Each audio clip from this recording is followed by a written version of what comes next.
All right, Shalom. First and foremost, want to give all praises, honor, and glory to Yahweh Bahashim, Yahweh Shai, Bahashim Kakodash. Double honors to the elders and apostles that gave us this truth. And Shalom to the hopeful elect, the Akim and the Akwaf that have returned to the obedience of the scriptures through, the faith and power of Yahweh Bahashim, Yahweh Shai in these latter days. And in this sit down, all right, it's really gonna be, somewhat of a, open forum, all right. But again, the backdrop, if you will, is always the spirit of prophecy. The backdrop is always, current events, things that are taking place on the planet Earth, and the overall, sentiment, you know, of the people here on the planet Earth, because really, um, despite the illusion of Babylon, despite the folly and the mirth taking place right at the beginning of football season, right, and all these various distractions, and media circuses in the backdrop, if you will. All right, we have a lot of major things taking place here on the planet Earth. We have the war in Ukraine that has pretty much done nothing but escalate. Since it began, we're seeing major escalations take place as far as the type of heavy weaponry, that's being brought out. We have China, all right, basically in the midst of a financial collapse, as we speak. You have various things, the Hawaii incident, about a week ago. All right, so if your spiritual spidey senses are tingling, they should be tingling. You know, if you are, claim to have the holy scriptures, as the basis of your life, really you should be completely focused on prophecy. Because as the scriptures say, pursuant to Revelation, the 19th chapter and the 10th verse, all right, the testimony, of Yahweh Shai is the spirit of prophecy. So if y'all had any opening precepts, we can get into that. If not, we can hop into this article. You got it, bro. This is Second Esdras 8 and 50. For many great miseries shall be done to them that dwell in the latter time, that shall dwell in the world, because they have walked in great pride. Yep. That latter time is the time that we're talking about right now. All right, we're in the fourth part of the world. Great miseries and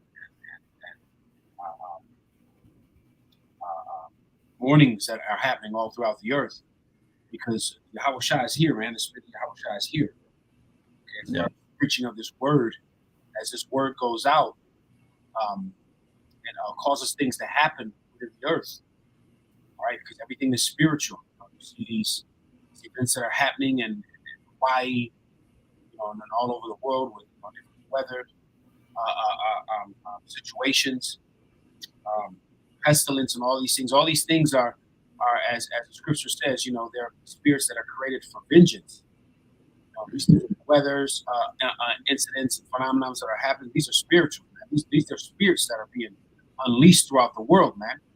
Okay, that the Heavenly Father is allowing to systematically take this place down. Okay, Yep. it has to be done in a particular fashion. Okay, and in a particular time, in a particular way. We're on Yahweh Shai's time. He is not on ours.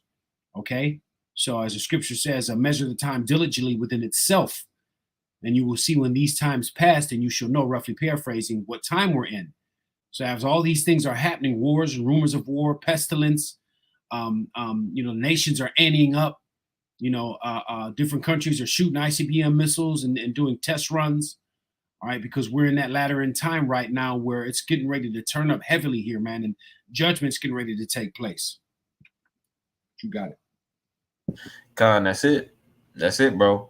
And the thing about Jake is, and when we say Jake, we mean you so-called Negroes, Latinos, and Native Americans, right? 2/3 All right, and then those that know that they're Israelites as well. All right, when you consider timing, okay, when you consider seasons, all right, there's a certain spirit that comes with that particular season. All right. Matter of fact, could you pull up on the screen? I believe it's Ecclesiastes, the first chapter, Baba Kasha. And because again, an example I can give is if you ever played sports, right? If you ever played sports to a degree, um, when you're in the locker room, right, pre-game, all right, yes, you're excited, right? Yes, you're excited. Yes, you have the victory in mind. And Baba Kasha, could you start at oh yeah, that's it. Ecclesiastes 3, Salaki, Tawada. When you consider, the beginning or a game, if you will, right? When you're in the locker room, when you're preparing for the game, when you're in practice, there's a certain spirit, there's a certain intensity, that comes with, that preparation. Okay, there's a certain attitude that comes with, getting ready for what's getting ready to happen. And yes, you may have guys that get pumped up, listen to music, right? But I can vividly remember, right, every game, no matter what game we played, there came a point in the locker room where it was dead silent. It was dead silent, and it was very serious. And how much more so for the coming of Yahweh Shai. Baba Shai, you got it, bro. Con, this is Ecclesiastes 3:1. It says, "To everything there is a season and a time to every purpose under heaven." Right. And again, we have been proclaiming the so-called, not the so-called, but the downfall of the so-called white man. All right, the downfall of America, Babylon the Great. That's the season that we've entered into, right? Pursuing to what? Job 14, right? I believe it's Job 14:5. A brother can hold that. Again, we're awaiting we're awaiting something that was sanctioned in the heavens, to take place now. All right, going all the way back to the beginning of time. Okay, and again, the magnitude, if you will, of this moment cannot be understated. The heavens, or excuse me, how about Shem Yahushai is getting ready to come back with great glory, but he's also getting ready to place crowns upon the heads of key individuals, that are going to earn, or really come into their lot and rule with Yahweh Shai. That's the times that we're in, and their rulership is going to be an everlasting rulership. Okay, so you got it, bro. No, I'm just saying, Khan.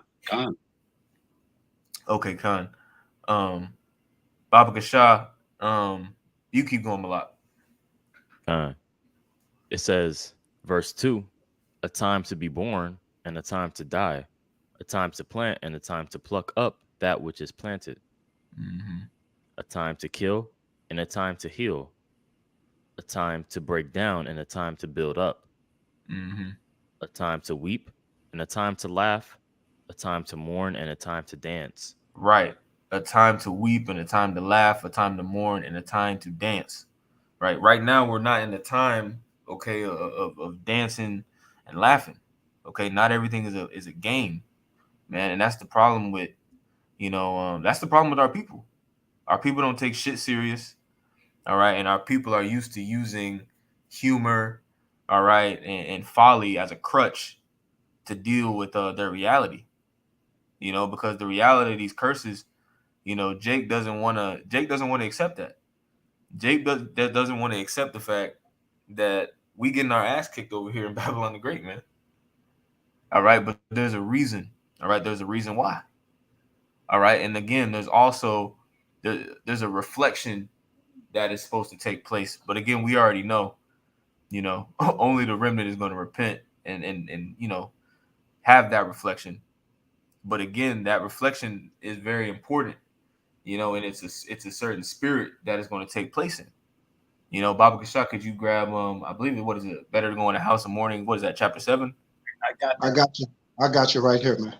Y'all got it. Oh, beautiful. You're fine. Go ahead. I didn't hear you. You got it, Yazrallah, or you want me to get it? We all had it, but Baba Kushal, bring it out, brother. Con. This is Ecclesiastes 7 and 4. And it reads, the heart of the wise is in the house of mourning, but the heart of the fools is in the house of mirth.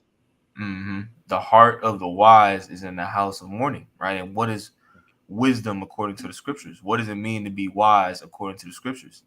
All right. It means to fear the Lord. All right. It means to fear the Lord, right? It's not a super deep, breakdown on that, right? Because when you really begin to meditate on what exactly is getting ready to happen, especially here in Babylon the Great, right? A spirit of a heaviness should really be on you, and that's not going off. Matter of fact, Yahushua was teaching that blessed are the poor in spirit. What do you think that means? Baba Kishar, could you read that verse one more time, Banaban? Con. This is Ecclesiastes 7 and 4, and it reads, the heart of the wise is in the house of mourning, but the heart of the fool is in the house of mirth. Right. The heart of fools is in the house of mirth. Right. And as we always go into your heart, your la'ab, that's going into your mind. All right. Your mindset, your thought process. And Baba Kishar Malak, could you click on that word mirth? I want to go into that. Because again, it's all fun and games, right? It's all fun and games now, right? It's all fun and games coming into, the holiday season, here in Babylon the Great, where they celebrate all these wicked, idolatrous holidays. We're coming into what's coming around the corner? Halloween, right? Thanksgiving. Yeah. Right. This is really the primary time of the year where a lot of bullshit takes place. A lot of wicked sacrifices are taking place, in the background. Right. The elite of Esau Edom are slaughtering Jake babies and doing all this foul shit in the background. But here it is. These people are watching fucking Netflix and Hulu all damn day. Scrolling down TikTok. You got it, bro. Yep. This is that word mirth. It's samach. Samach. It says joy, mirth, gladness, glad result, happy issue, pleasure, exceedingly gladness, exceeding gladness. Mm-hmm. See if it's got joyful voices, banquets, pleasure, loving pleasures. Mm-hmm. Yep, that's it. I mean, that's it. And really what it is, because although you people are getting a very superficial, surface level of pleasure right now, right? As the scriptures say, what I believe it's Sirach 11, right? What prosperity, we got to get it. Baba Kishar, could you hold Sirach 11, right? Because really what it is, it's a trade-off, right? You can live it up now, but guess what? You're going to suffer later. We just brought that out in 2nd Ezra 8:50. For many great miseries, shall befall them, because they walked in great pride, roughly paraphrasing. And a key word that's in that script that the brother brought out is many, okay, and miseries. All right, because again, Yahweh Shem Yahushua is not coming with one. He didn't hit Egypt with one plague. All right, when you go back and you read, the book of Exodus, and you read about the plagues that befall Egypt. All right, it was a multitude of plagues. All right, it was complete destruction. All right, and misery that he brought upon ancient Egypt, and it's going to be even worse in these times. And yep, that's it right there. Baba Kishar, could you read verse 25, and then whatever precepts brothers got if they have any. Yep, it's Sirach 11 and 25. It says, "In the day of prosperity, there's a forgetfulness of affliction." And in the day of prosperity. Yep, Salakia. In the day of prosperity, there is a forgetfulness of affliction. All right, and we're in that day. I can't even say we're in that day. you know, because really we're in the beginning of sorrows, right? But because America is so wealthy and so rich, these American citizens are still living with just that little bit of normalcy, okay, left. You got a point, brother? No, you got it. You know, this the witchcraft of Esau Edom, this system that he set up is so enchanting, if you will, that these people still haven't realized yet that shit really is hitting the fan right now. I mean, shit has been hitting the fan. You know, but as long as Esau keeps up the circus, you know, in the form of these modern, sports clubs, right? Football, baseball, soccer, you know, the UFC, all these things. As long as he keeps these things up, right? As long as he keeps up the newest gossip, right? I mean, black culture, Christian Rock and Blueface. As long as he keeps this bullshit up, these people really think that everything is okay. You know, Bible shot, you got it, bro. Yep. And if I could add too, we even seen last year during the folly days that people, they couldn't even partake in it because of the price of everything. You know, you had a lot of families, they couldn't afford Thanksgiving, they couldn't afford Christmas. That's gonna happen again this year, especially if it's more like Deezy's. You know, if Esau want to put this bitch on hold again, hey, all you single moms and all you niggas that you gonna find out how your job is not needed. You know, what did they call it, the non-essential workers. When you find out that you ain't essential, then you gonna find out how hurt you are. You know. But it says, Sirach 11:25, in the day of prosperity there is a forgetfulness of affliction, and in the day of affliction there is no remembrance of prosperity. Yep, and that's what's coming, right? When World War III takes place, when this famine really hits, all right, when the real plague that Yahweh Shem Yahushua has waiting, when the real pestilence, right, hits the planet Earth, right? You know, and stores are desolate, the stores are empty, right? Your kids are starving, right? There's not going to be any remembrance, okay, of your of things being okay here in America. All right, but again, it takes fear of the Lord, it takes foresight, all right, in order to see that and act upon it, right? But that's Romans 11:7 all day, right? The election have obtained it, okay, and the rest were blinded, you know. And when you consider that scripture proves that it's no coincidence that every individual outside this truth, outside this circle, has been intentionally blinded by Yahweh Shem Yahushua.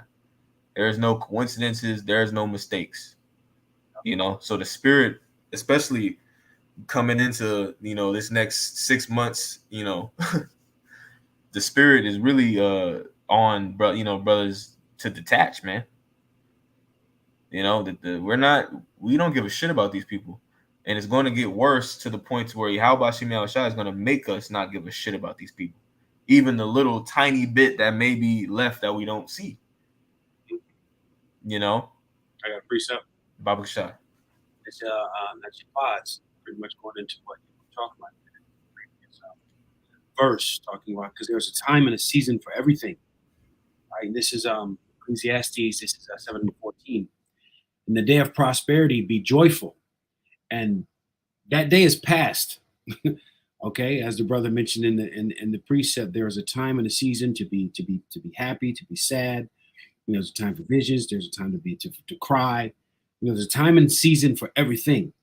All right, but we are not in that. Those times have passed. Okay, America has peaked. We are on that decline.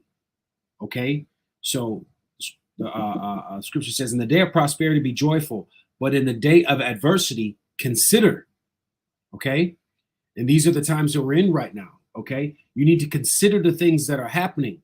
Don't go about your day just on your day to day, like the priest said, you know, you on TikTok, you playing your Fortnite, you know, you doing all kind of foolishness, and you're not even considering that we're coming into a heavy time of adversity. Okay. A heavy time of judgment. All right. So you need to be wise and consider the things that the prophets are saying, that the Lord put his men up here to preach this to you, all right, to open your eyes and to warn you, to blow the trumpet. You know, you've got many camps, many brothers out here saying a lot of, you know, different stuff, but it's your job. Our job is not to make you believe. Our job is just to preach this word so we can get the blood off of our hands. Okay, but it is your job to consider. And by way of considering is search, research. You got to do the diligent work, man. It's up to you to figure out who got it and who don't, because the truth is out here. Somebody has it. All right. And what we're coming into is this is all boils down to a matter of life and death. You want to live, Jake, or do you want to die? That's what this whole thing boils down to. The time of prosperity, the time of joy is gone. Adversity is at hand. So consider your ways, your actions, your company, your living situation, your job, like the priest said. All these things, man. And you can see as we go in here and get further into this lesson, all these things that are happening within the earth, because the Heavenly Father is moving out here, man, that you may haste, all right, to grab hold, to buy into this thing, that you might receive that salvation and that covering in that day, man. Salvation really goes into what? Roughly paraphrasing, being saved from imminent destruction. That's what it literally means. And that's what's on the horizon. If I can hold the precept, Barbara. You got it, brother. Like, can I read that word consider real quick for you? Barbara, you got it, bro. That in that verse, Ecclesiastes 7:14, it says, Ra'ah.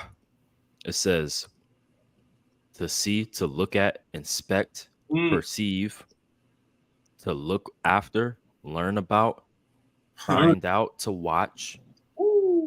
But this last one is what I really wanted to put it for, or pull it up for. It says to look at each other face, right? And that's what these people are going to have to do. They're going to be faced with the truth, right? They're going to be faced to look in the mirror to see, like, damn, like faced with reality. You know what I'm saying? Like you saying, Yas Robert. Yeah, that's heavy. That's heavy. Ooh, that's heavy. Yeah. Yeah. That's a spirit. That's a spirit. And if I could, I know you got a precept, Banaban. Yeah, you got it. I was just gonna say, go ahead. That's the spirit.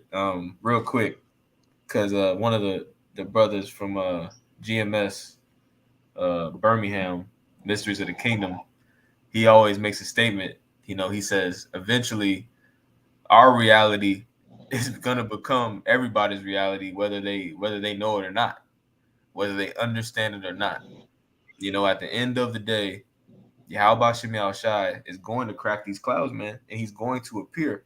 And everybody, like the scriptures say, every knee shall bow, man.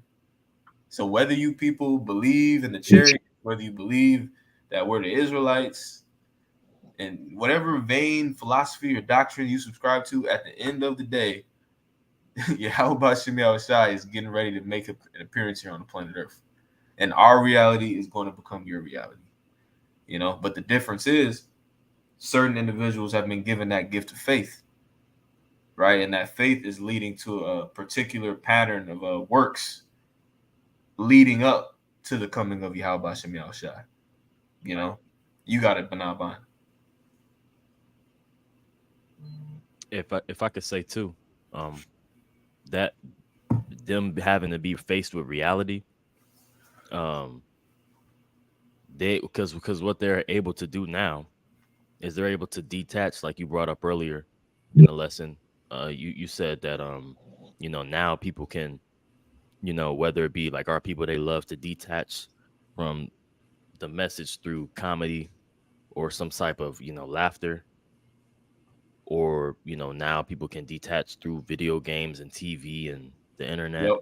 Yep. They can detach through the, you know, having money, some type of you know, social reputation that they, you know, that they have. But hey, when them lights is cut off, when that money's out your account, when you know, it's all hell breaking loose and you ain't got no food, then you're gonna be face to face with the reality, like the truth, like you said, they're gonna be faced with our reality, which is the truth. Yep. That's why, if I may add, the scriptures talk about blessed is he whose conscience has not condemned him, right? And like you said, when all the externals are removed, when people can't go to work no more, when people can't eat no more, because Yahweh Shem Yahushua is getting ready to wipe the slate clean. Only thing is going to be left is you and your conscience. And that's what these people have been running from. That's the reason a lot of these people drink so damn much. They pop all these pills.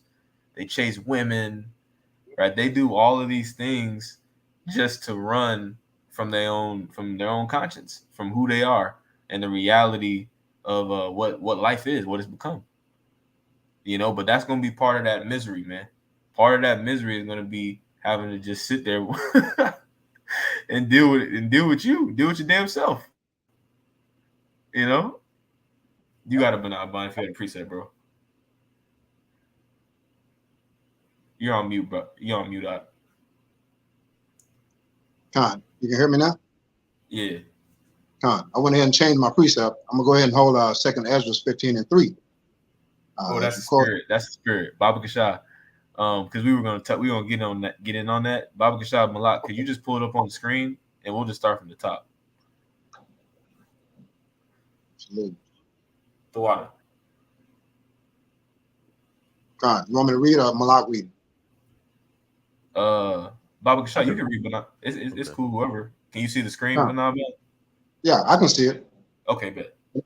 This is our 2nd Ezra 15:1, and it reads, "Behold, speak thou in the ears of my people the words of prophecy, which I will put in thy mouth, saith the Lord." Right. But Jake don't want to hear prophecy. Jake doesn't want to hear the nitty gritty about the kingdom and order, how it's gonna be. Okay, the dominion, the rulership, the heathen being. They don't want to hear about that. Jake wants to hear the next presentation on a not even a presentation. Jake don't want that. Jake want to see the next podcast on, the next black bank, right, or the next school. Okay, but that's really giving Jake too much damn credit too. Really a lot of these Jakes are still caught up on fucking reality TV. And complete madness and bullshit. They don't want to hear prophecy. But again, Yahweh Shem Yahushua did that on purpose. He rose up lowly men, regular looking men, put us in some, some shabby garments, and he put us out in the highways and byways to camouflage us from fucking carnally minded, simple ass niggas, man. But the message that we're preaching is about rulership. The message that we're preaching is about really mastery, self-mastering your flesh, and following the spirit of Yahweh Shem Yahushua, which goes over the head of a simple-minded 2/3 nigga, man. You got it, Benai. I got a precept. Y'all got it. You got it? Okay. Flocky, you want to add something, brother? Go ahead. Con. If I can just add to what Arag just said, because our people hate to hear the truth, man. If you try to speak knowledge to our people, I mean, they're so dumbed down that they walk away and they hate you just for simple knowledge, right? They want to talk about dumb shit. They want to talk about things that don't even matter. Vain, right? Bread and circus, the football game. If you're a dude that follow football, basketball, you're the popular one at the job, right? But speak a little wisdom about our people, what we went through. Oh, that nigga right there, racist. Your own people call you racist, right? And he gonna tell his white friend, his so-called white friend, right? That's what we're dealing with in this world. Okay, people that are worldly, they're vain, they're nothing, man. You can't even have no kind of decent conversation with them, you know what I'm saying? But like you said, Yahweh Shem Yahushua designed them to be that way.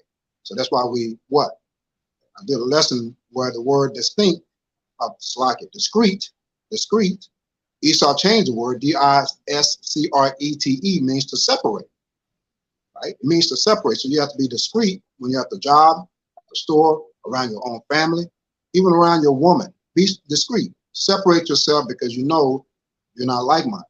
You got it. Yeah, Khan, that's your part, because this truth isn't sexy to Jake. And those of us who are in this truth and know the words of Yahweh Yahushua know this is the sexiest thing you can imagine, man. Rulership, spiritual power, the nations bowing down. Okay, Yahushua here on the planet with us, man, in this glory. What's sexier than that? But Jake don't get it. Okay, bringing out, and it lines up exactly what we're going into right here. This is Isaiah 30. I'm gonna start at 8. Now go and write it before them in a table, and note it in a book, that it may be for a time to come, forever and ever. That this is a rebellious people, lying children that will not hear the law of the Lord, and this is exactly that we're dealing with today. Okay, you niggas that are out here now, the same spirits that were back here that Isaiah is talking about right now. You're in this time, the latter end time, as the precept was brought out in 2nd Ezra 8:50. In the latter end time, you're here now doing the same thing as you were back then, because this is your lot. There's a point here, and it says 10, which say to the seers, see not, and to the prophets, prophesy not unto us right things, speak unto us smooth things, prophesy deceit. See, and like the priest said, that's the mindset of Jake. Okay, they don't. This is not sexy to them. This isn't that thing, man. This ain't fire to Jake. Okay, they want to hear about the bag. They want to hear about what's next. They want to hear about carnal things of this world, how they can come up some other way. All right, they're operating in a pure mind of carnality, and not spirituality. And that's the difference between us and them. And that's the difference between life and death.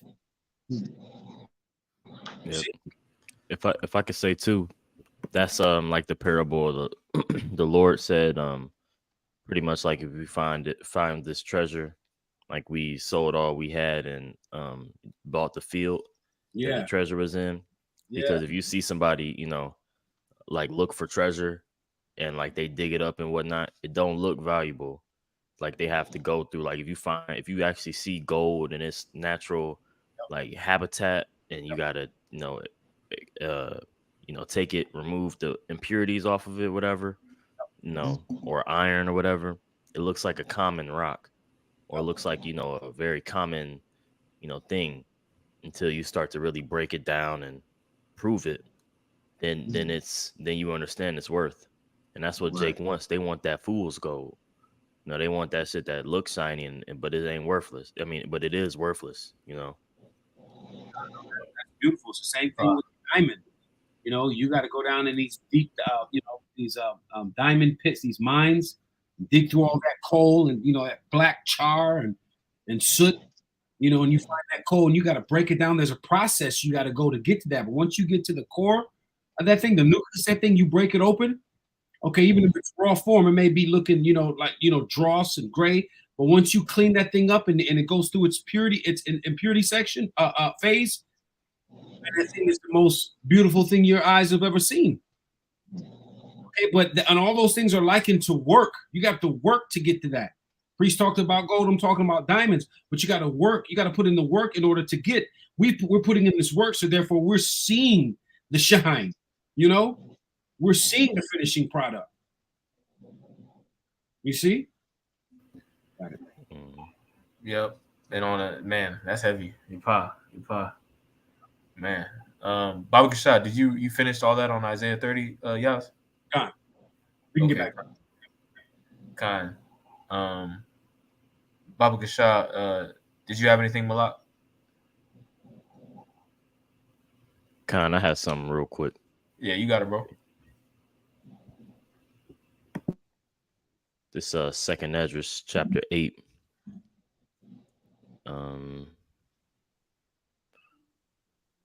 Verse 52.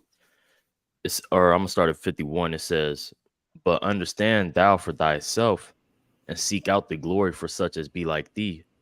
For unto you is paradise open, and the tree of life is planted." And I got that because what we're talking about, like, what scriptures say to understand for thyself, right? Because we're storing up treasures for ourselves, right? Jake don't see that you running right into something that's not gonna hold its value, and we're getting to the true riches, and that's what because of our, we understand what this opportunity, what it's associated with, and how much glory and and the option of paradise, is being made ready for us.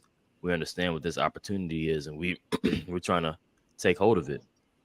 Scriptures say, you know, hold thy crown.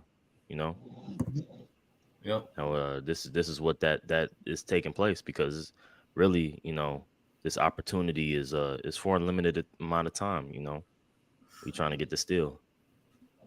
Yep. That's it, bro. That's it. We always liken it to an investment, right? I mean, you got to consider when the internet, for example, the internet, when the internet was created, all right, I mean, it wasn't very many people that saw the value in the internet. It was majority of people thought the internet was a joke. Most of them were just so used to the way that things were being done that they couldn't even fathom in their mind a world in which things would be operating, online. And look at the world now.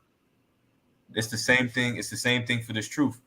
You have to actually be able to see this truth implemented out in the world on a global scale. That's the difference between those who have faith and those who don't. Not only do we believe, but we actually see the implementation. We actually see the value in what it is that we believe. You know what I'm saying? Baba Gashot, man, that makes me think of a precept. Right? The scriptures call us seers. Right? The prophets of foretime were called seers. Yeah. Yep. I mean, the scriptures also go into what make the vision plain upon tables. Right? Same concept. If you're trying to get somebody to buy into something, you need to be able to plainly and clearly explain the value and why you should do it and why you shouldn't. And after that, if they don't get it, that's on them. That's on you.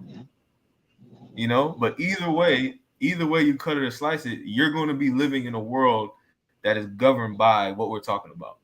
Either way. Con, you know what's heavy about that? You said something real heavy. It's true, because it's all about being, a visionary.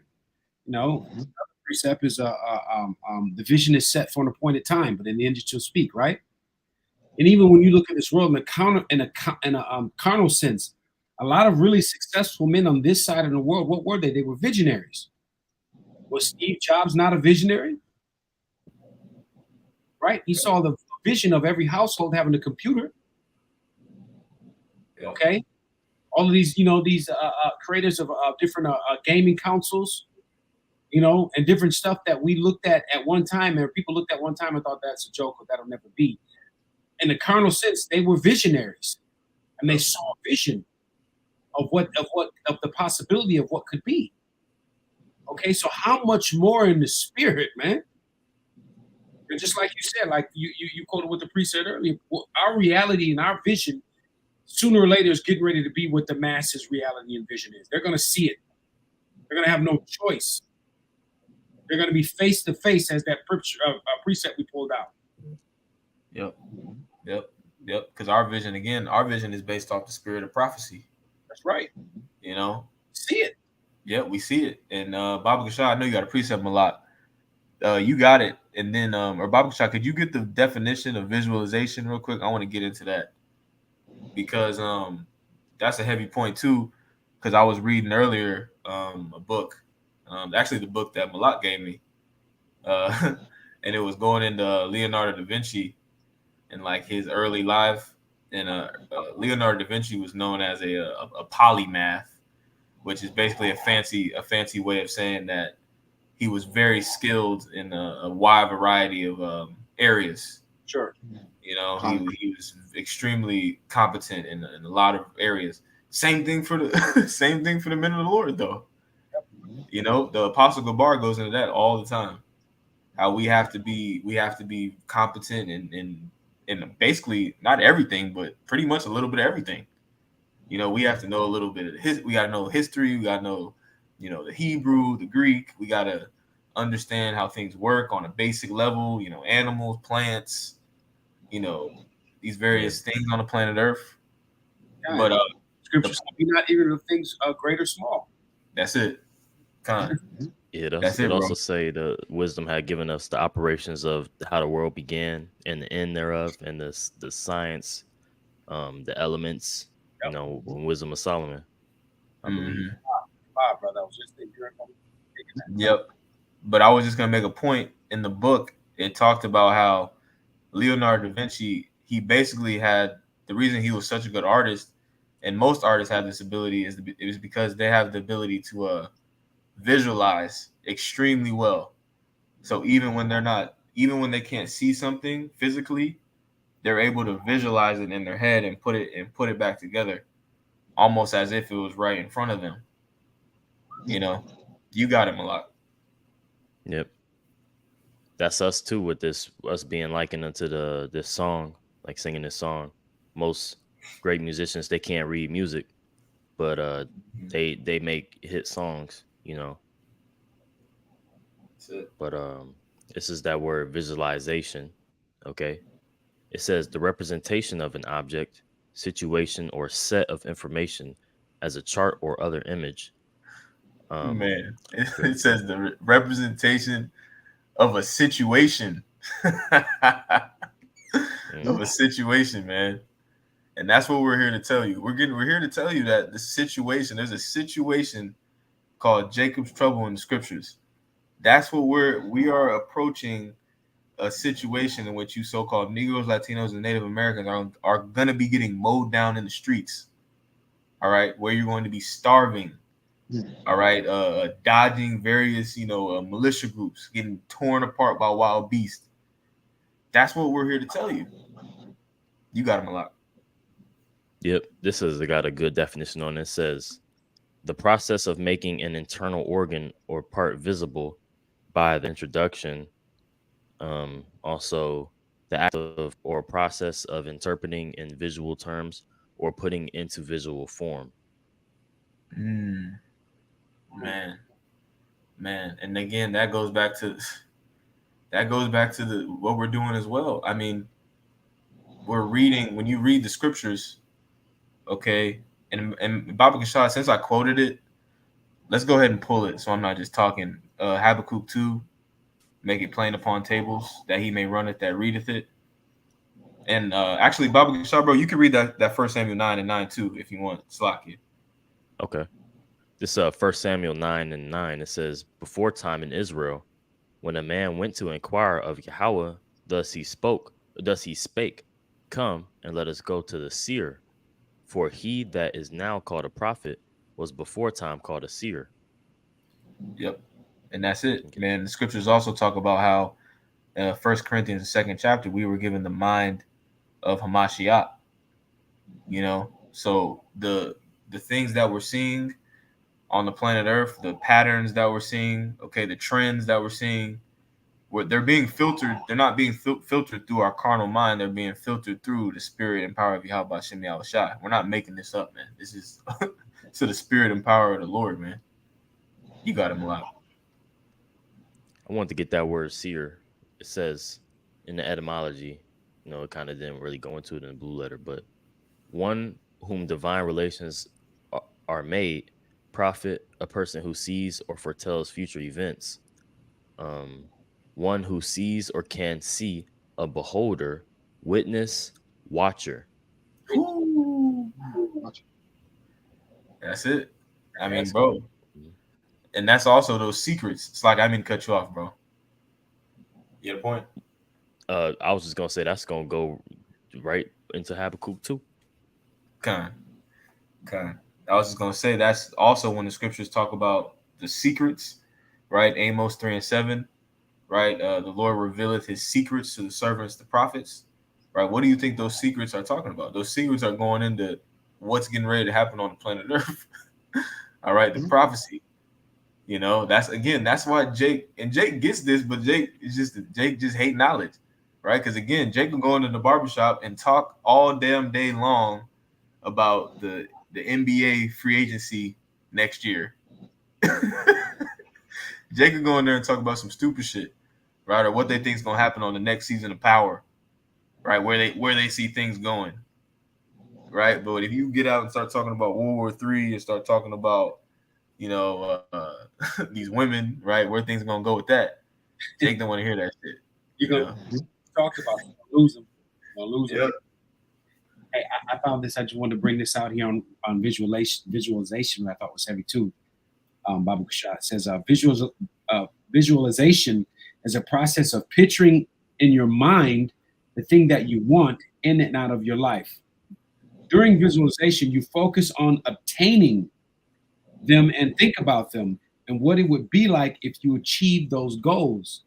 Okay, now through the Spirit, we can filter that, and we know exactly what that means to us. Because what's that? 1 Corinthians 9:25, obtaining that imperishable crown, right? So we envision that. We envision what? We envision the kingdom. Okay, we envision them chariots coming, cracking them skies, being beamed up. Okay, we envision being in the kingdom. And so we focus and set our mind to obtain that crown, man. The only difference between a carnal visionary and a spiritual visionary through the scriptures that are, even as a carnal visionary, it's not guaranteed that it's going to come to pass.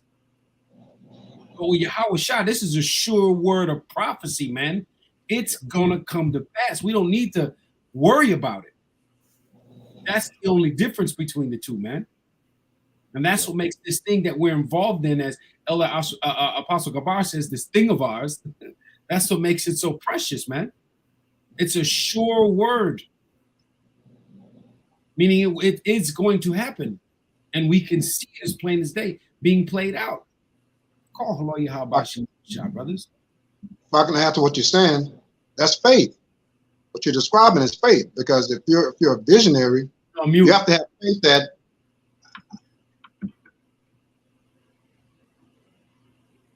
I can't hear you. Can you hear me now? You hear Marak? Khan, I can hear him now. Can you hear me, Yazrala? Testing 1, 2, 3. Testing 1, 2, 3. I can hear you now. I'm messing with the live again because I can't hear you, brothers.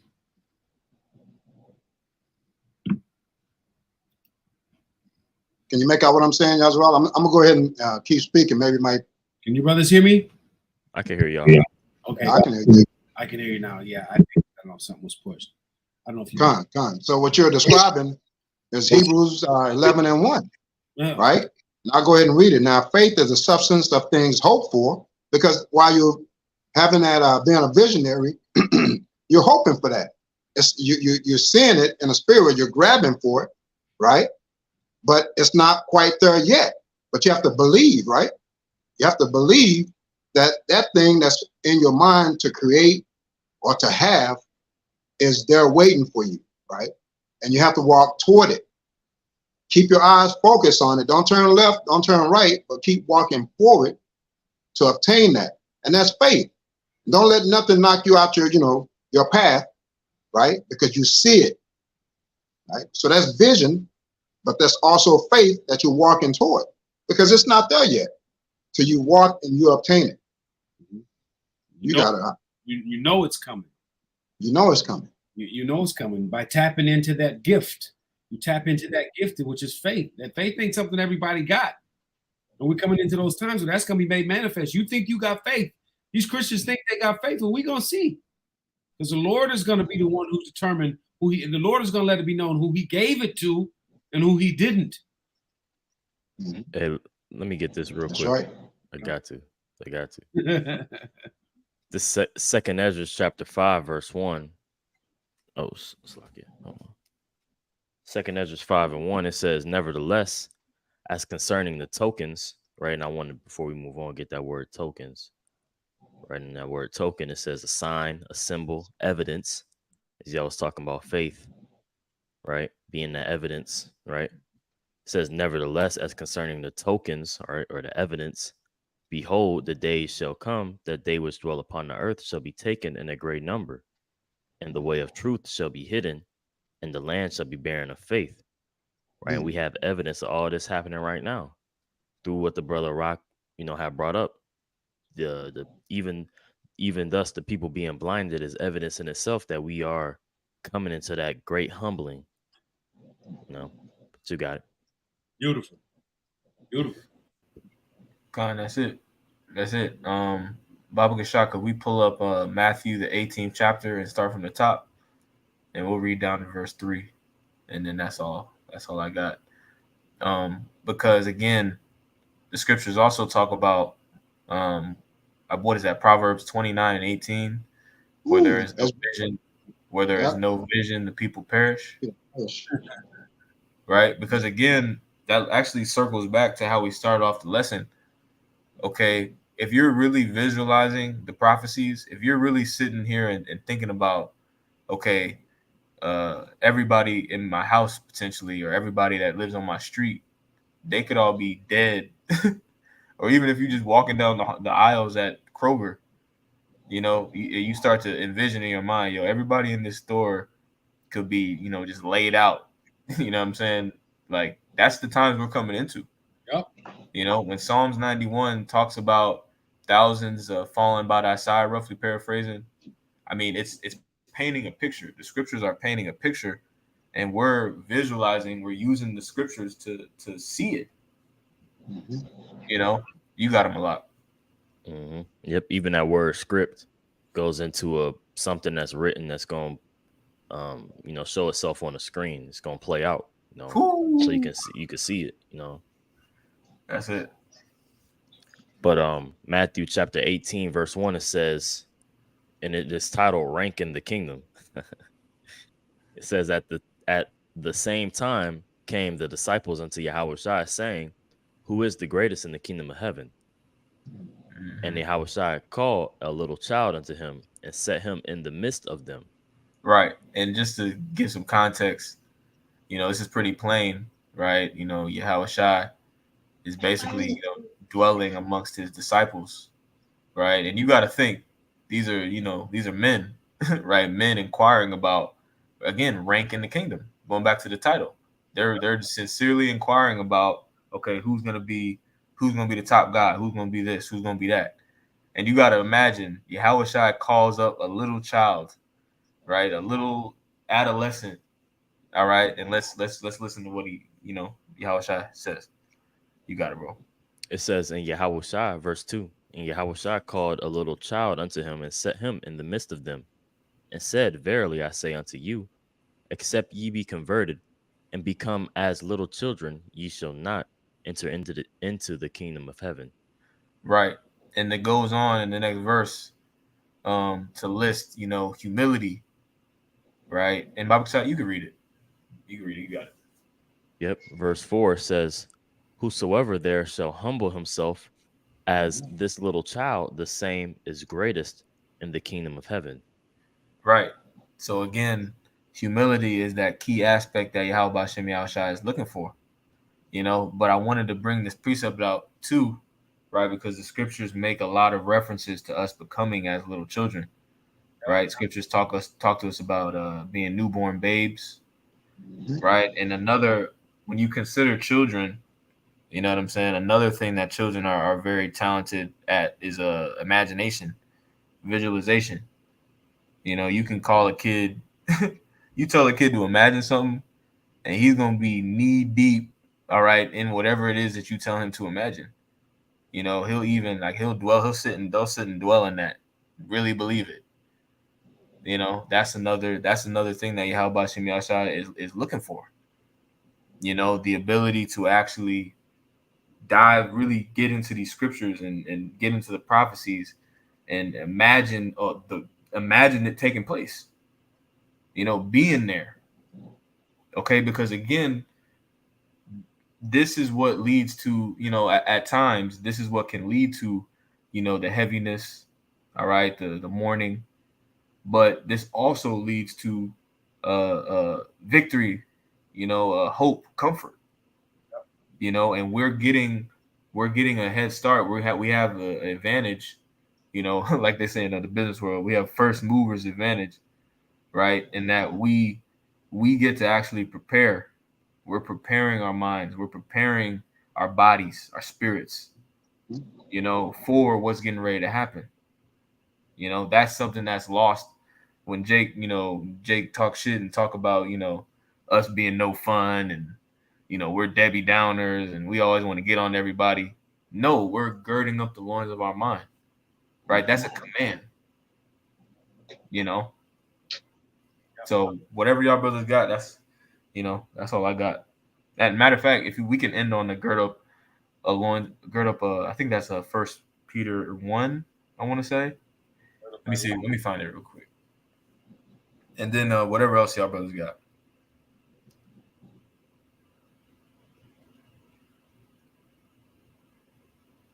Yep.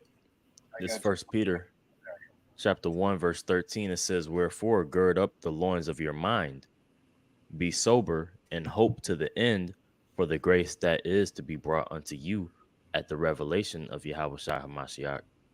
You read the next verse, Baba Shah? Mm-hmm. Verse 14, it says, "As obedient children, not fashioning yourselves according to the former lust in your ignorance, but as he which hath called you is holy, so be ye holy in all manner of conversation." Right. So we're supposed to be operating on a whole different wavelength than these people in the world. We're in a period of preparation. Okay, when it talks about girding up the loins of your mind, be sober. It's talking about get your mind right, prepare, get ready. All right, we're not fashioning ourselves. We're not thinking about all the shit that these people in the world are thinking about, man. We're not fucking chasing these damn women all around the goddamn place, man. Worried about some fucking woman. All right, we're getting ready for the return of Yahweh Bashem Yahushai. All right, the creators of the heavens and earth. So whatever y'all got. I got a precept that kind of lines up with that. This is Jeremiah 1:17. "Thou therefore gird up thy loins and arise, and speak unto them all that I command thee. Be not dismayed at their faces, lest I confound thee before them." And that's pretty much what the priest is talking about. It's like, we're coming into that time where you got to gird up your mind. You got to make you ready, because we're coming into that heavy battle, man. And we deal with Jakes that'll want to, side eye you. When you bring this up, like the priest talked about, when we have heavenly conversations, Jake don't want to hear it. They want to ridicule you. They want to mock you. But what does Scripture say? Be not dismayed. Roughly paraphrasing, fuck them niggas. You tell them what I told you to say, because great miseries are getting ready to come onto the earth, man. So girding up your mind is very, very important. The party is over. Just like anything else, when you at a club and you be kicking it, and there come 2:00, last call, Jake already kind of get his mindset. All right, damn, the reality sink in. Now I got to get to work in the morning. I got to this and that. It's the decline. So now we have to gird up, because we understand what's coming onto the horizon, man. All right. So by preaching this word, regardless of what our families think, our friends, your girl, your sons, your daughters, your coworkers, whatever, regardless of what they think, it doesn't matter. We still have to, come out here and do this work, like the Lord said. If you don't, then I'm going to basically confound you in front of them. That's a fearful thing, right? So girding up your mind and making yourself ready through the Spirit of Yahweh Bashem Yahushua is the only way to come into preparation of what we're getting ready to face with. Because brothers, none of us know what's on the other, what's coming. We know what's coming, but we have visualizations of what it's going to be, but it's still a far cry, because this is the day of the Lord. So the only thing we can lean on outside of our imaginations as a man is that, hey man, the Lord got us. Whatever it may be, man, the Lord got us, man.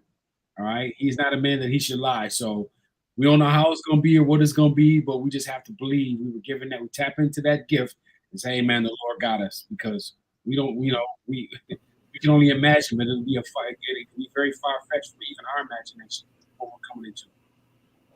Yep. Scriptures say, no, Slack, I just want to make a quick point. You got it. It said, I was just going to say, just like the brother said, the scriptures say, we know in part and we prophesy in part. Yahweh Bashem Yahushua isn't going to tell us every single last detail of how it's going to go and what we're going to have to go through, because, again, faith is required. faith is a prerequisite to salvation. So all of us are going to have to exhibit that in order to make it. That's right. You know? You got it, bro. That's right. Can I get this word gird? Because that's been brought up in the last two scriptures. Come on, you got it, bro. I'm gonna just read it, and y'all brothers can make points. It says to gird, to put a belt or girdle around, to bind with flexible material. But this is what I was interested in. It says to invest with attributes. Whew. And also it says to tighten the belt and tuck up loose garments, to free the body in preparation for a task or journey. Yep. And that's the spirit, because when you read the scriptures, when you read about garments, you know, garments and like putting on the whole armor, what is that, Ephesians 6? When you go into like outward wear, outward clothing, that goes into like mindset in the scriptures. You know, put on that beautiful garments, right? That goes into, you know, like basically your mentality, your demeanor. So it's telling us literally the whole point of a girdle is basically a belt. The whole point of it is to tighten it up, to get it ready. Tighten it up. You know what I mean? So I mean, pull up the pants. The scriptures are telling you. You got it. No sign. Oh, so like I was just gonna say, because Jake is in the spirit of being unclothed. You know, the scriptures talk about not to be drunk, you know, and them that is in the dark, right? Jake is in that spirit of, you know, being in the garden. They think this is the kingdom. They in the garden, you know, naked, and the Lord is gonna pull up on their ass. You know what I'm saying? See them not clothed. It talks about that, you know, being prepared for that wedding, right? Yep. Not having that apparel on. So that preparation is key, like you're saying. I got this precept that goes perfect with that. This is Ezekiel 3:17. And it reads, Son of man, I have made thee a watchman unto the house of Israel. Therefore, hear the word at my mouth and give them warning from me. Right? That's on both sides. Even the men that, you know, call themselves the men of the Lord, that's still a warning for us, right? To make our minds correct, make sure your gear's on right, you know, that belt is buckle real, the girdle is buckle real, you know, it looks, you're ready to go into war. There's a certain way soldiers are supposed to shine their shoes, the uniform supposed to be pressed, the hat's supposed to be worn a certain way. This is a king's arrival. This is the arrival of Yahweh Shemel Shah. So you're supposed to be prepared to stand before a king. You can't be looking sloppy mentally, right? Physically. That's why we, you know, we try to the best of our ability, obtain the law, statutes, and commandments, right? To strengthen our minds, our body for his arrival. You know what I'm saying? Not going off. Warning your brother saying, hey, you're going off. You know what I'm saying? To get them prepared for the arrival of the king. Because if you're not looking right when he arrives, there's consequences, man. There's consequences. But if you are looking right, righteous in your mind, your body, law, statutes, and commandments, having that faith that you need, that, you know, Yahweh Shemel Shah is going to deliver, then you're going to look good to him, right? He's going to welcome you in to be one of his soldiers. You see? But we're wanting our, you know, our brothers to, hey, man, get your mind right. Get your body right. Look into what these scriptures are saying. There's a lot at stake here, man. Your own life. Because our people are in folly, man, especially, you know, these times of the holidays. That's vexing, man. That's vexing. Dumb as hell. They don't even know what the hell's going on, man. Halloween. What is that about? Oh, we take our kids trick-or-treating. You dumbass. It's more than that. You see? And we're yelling at them to, hey, man, get your mind right. Otherwise, I told you, when he comes back, whatever happens to you, happens to you. You got it, man. It's Elijah for the Benton, but I got one more precept here, and I'm done. You brothers can have it. It goes into what you're saying, because you have to understand. Like the precept, it's like on the last precept he brought out. It's like we don't know everything, man. All right, but getting our minds prepared and girded up is what's important, because when Yahweh Shai gets here, that's when everything is going to be made known. All right, so getting your mind prepared for the coming of our husband.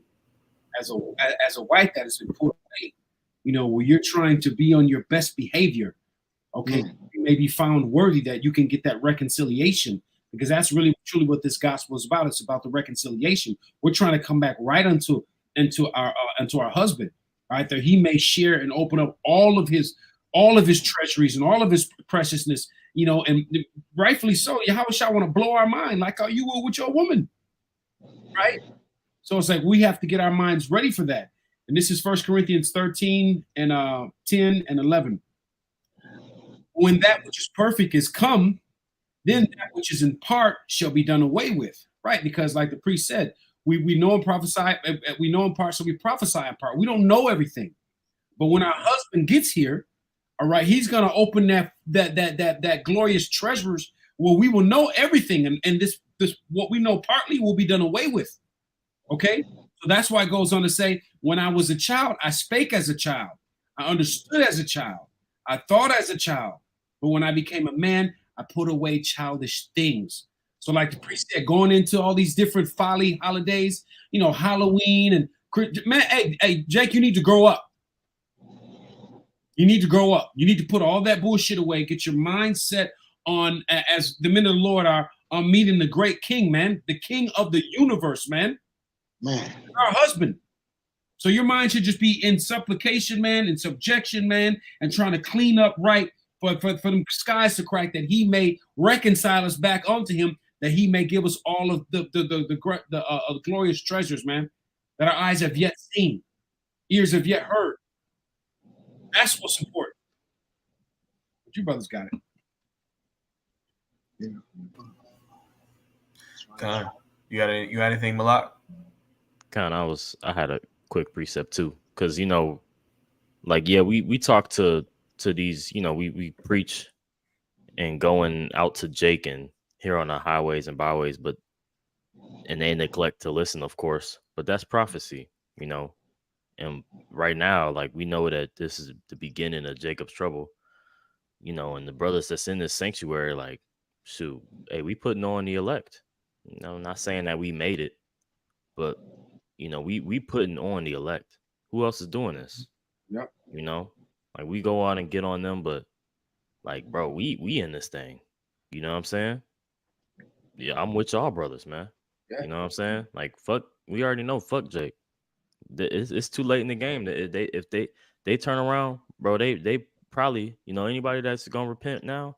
I'm not saying this is, you know, canon or this is the scripture say this, but hey, they probably just, you know, the great multitude. You know, the 144,000, man. The like the apostles been in the spirit of saying shalom to the 144,000. Like, bro, that's the spirit we in now. Yep. Lord has wrapped this thing up. But I'm gonna read 1 Corinthians 9 and 27 or 24. It says, know ye not that they which run in a race run all, but one receiveth the prize? So run that ye may obtain. And every man that striveth for the mastery is temperate in all things. Now they do it to obtain a corruptible crown, but we an incorruptible. I therefore so run, not as uncertainly.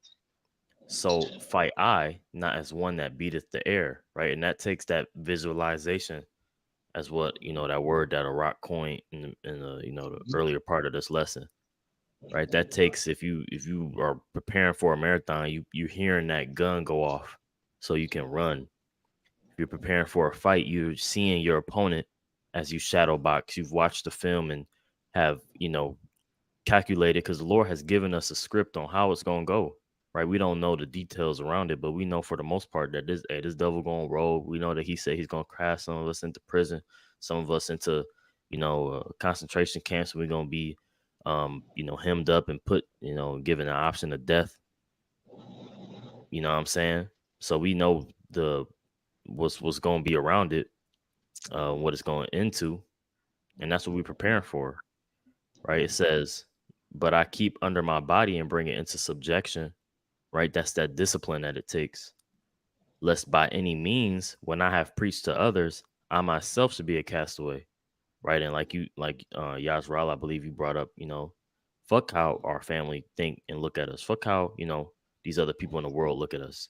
Hey, they in the world for a reason. You know, when we go out here and proclaim what we believe in, we too deep in to make ourselves look foolish. You know, we got to finish it out, right? And we know the risk and reward of what it takes to be, a part of that 144,000, man.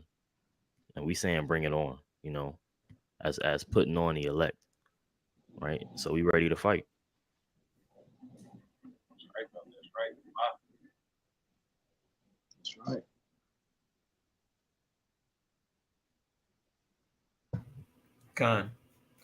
Con. Y'all, anybody got anything else? Con. Well, Lord's willing, this was edifying to the sheep, to the elect, hopeful elect. With that, want to give all praises, honor, and glory to Yahweh, Ba'ashem, Yahushai, Ba'ashem, Kakadash, and then Shalom till the next live stream. Shalom. Shalom.